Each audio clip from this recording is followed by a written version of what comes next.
Today's daily supplement of force-fed educational material is brought to you by Arnold Schwarzenegger Productions and is funded by viewers like you who pay for nothing. So let's talk about bombs. Well, actually, we're going to talk about the Haymarket Affair, but first we need to understand the reasons behind it.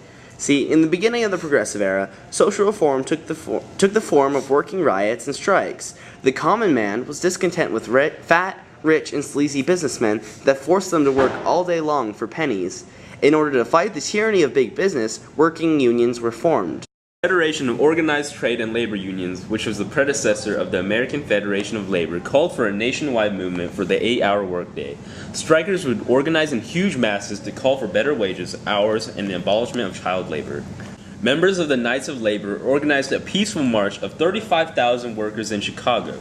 On May 3rd, during a peaceful protest by workers, events turned to violence when police attacked and killed protesters at the McCormick Reaper plant. The very next day, it provoked a protest meeting in Haymarket Square.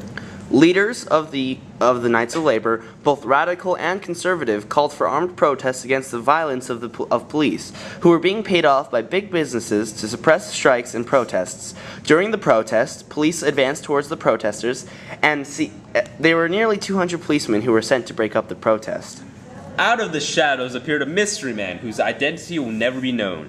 In his hands lay a weapon of mass destruction that would destroy the organized labor movement. This weapon was a bomb.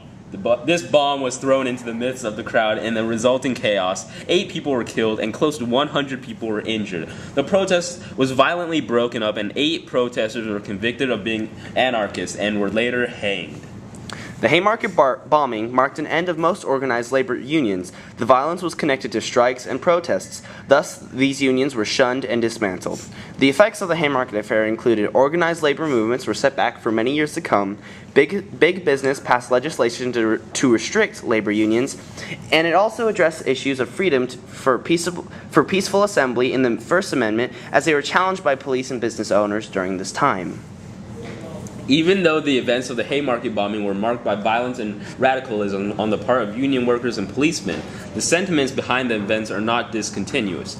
Issues of freedom of assembly and fair working rights in the form of minimum wages are still strongly debated topics and will continue to be so long as a middle class exists. Because the middle class always wants more money.